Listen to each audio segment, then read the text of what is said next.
Olá, sejam bem-vindos à aula de Financeiro e Tributário. E hoje vamos conversar aqui sobre a linha do tempo do tributo.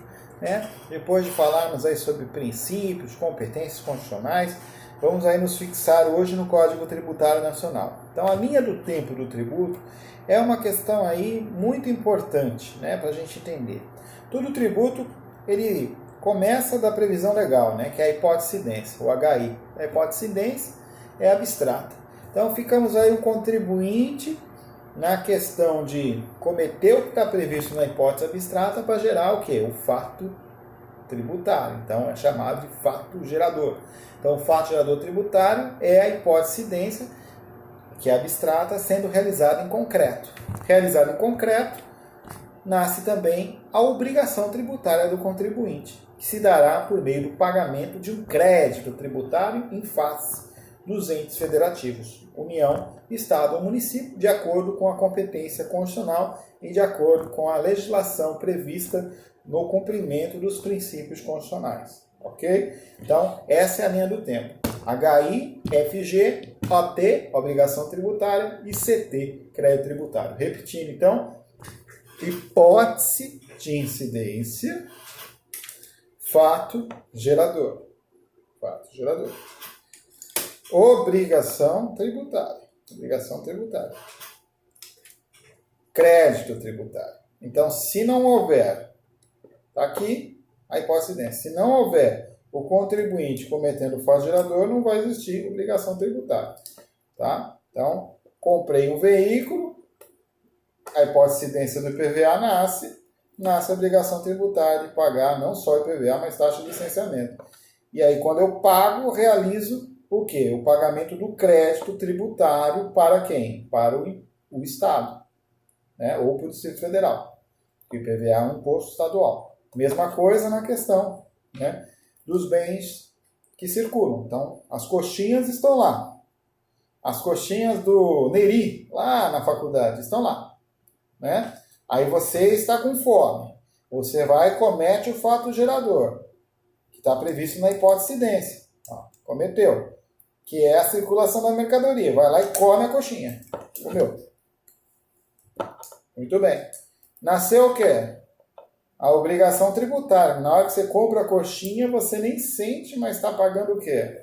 O crédito tributário naquele momento, ao engolir a coxinha, aquele azedinho é o ICMS da mercadoria que você fez circular ao cometer o fato gerador, a obrigação tributária e o crédito tributário embutido indiretamente naquela coxinha. Isso se dá em qualquer bem de consumo, gente. Nós, como consumidores finais, vamos pagar o crédito tributário como um tributo indireto. IPI, ICMS são tributos indiretos. Tá? Então, o que comprarmos sendo produto industrial que circule a mercadoria vai ter essa tributação indireta e nós nem vamos sentir, mas está lá embutido no preço final da coxinha ou do Ford Ka. Ok?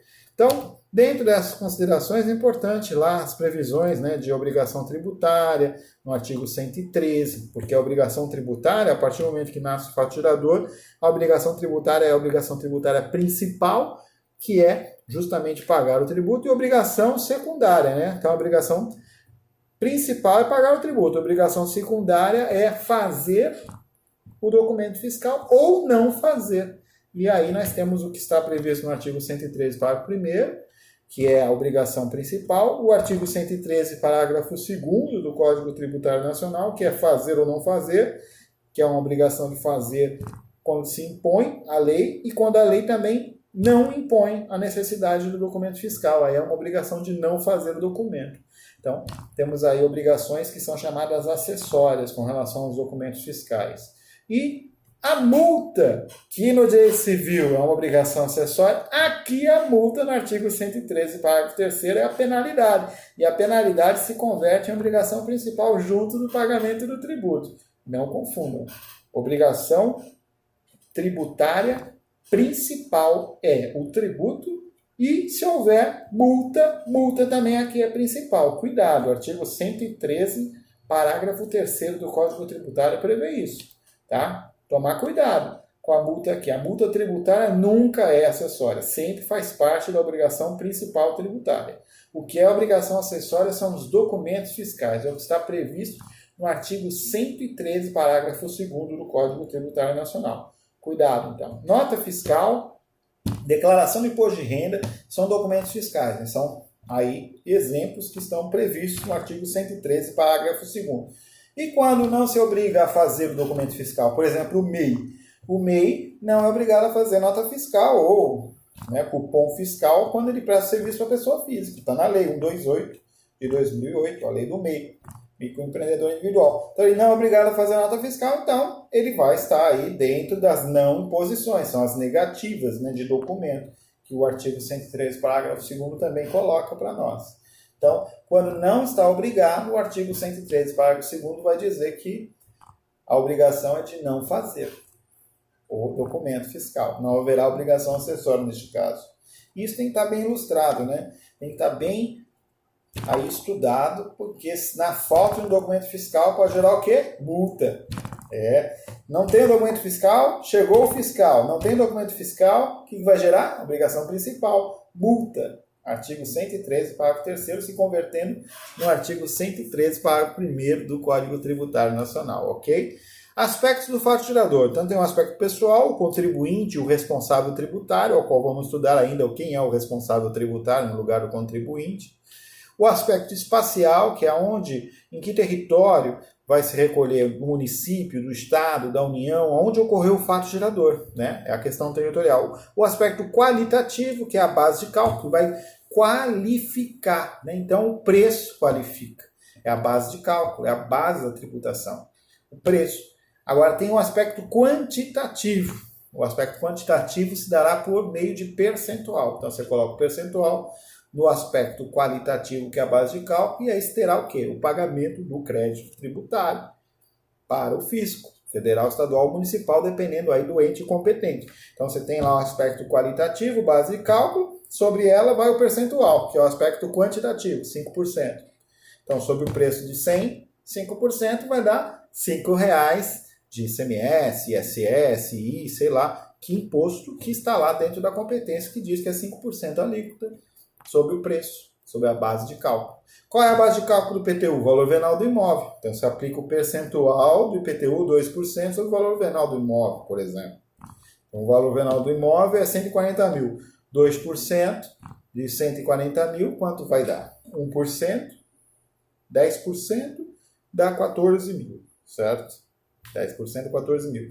5%, 7 mil. Chama a Dilma. 2% vai dar R$2.800. Pronto, está resolvido. R$2.800 vai ser o IPTU do seu imóvel. Você pode parcelar em 12 meses ao ano. Tá bom? Então, essa é a questão do aspecto quantitativo. Tá? Não esqueçam dele. Tá? Que é o percentual sobre a base de cálculo. Tá? 2% de 140 mil. Guarda aí essa, dá 2.800, tá? Por favor, não confundam com outras situações, tá? Então, dentro dessas questões, né, o artigo 142 do Código Tributário Nacional também se torna importante nessa linha do tempo tributária, né? Porque a partir do momento que tem essas obrigações, quando é que as obrigações vão ser extintas? Quando for pago o crédito, né? Então, o crédito tributário precisa ser lançado. O artigo 142 é nesse sentido. Compete a quem lançar? Tá? Essa é a questão. Compete privativamente à autoridade administrativa constituir o crédito tributário pelo lançamento. Assim entendido o procedimento administrativo que vai verificar a ocorrência desse fato gerador, que vai gerar uma obrigação correspondente e que vai determinar a matéria tributável, que é a base de cálculo sobre a alíquota. E aí identifica o sujeito passivo, o contribuinte, para pagar proporcionalmente. Se não pagar, vai ter que pagar com a penalidade cabível, que a multa é o que diz o artigo 142. Só que esse lançamento, gente, pode ser feito pela administração pública, que é de ofício, ou pode ser feito pelo próprio contribuinte, que é o lançamento por declaração, que vai ficar esperando o quê? A homologação do ente público, da autoridade administrativa. Então, na próxima aula, falaremos sobre as espécies de lançamento do crédito tributário. Aliás, temos um texto aí na revista Intraciência, produzida pelo professor, que é justamente nesse sentido, as especificidades do crédito tributário por meio dos seus lançamentos, de ofício, por declaração por homologação e doutrinariamente também reconhecidos lançamentos por arbitramento. Então serão aí alvo das nossas próximas considerações. Até a próxima aula. Abraços.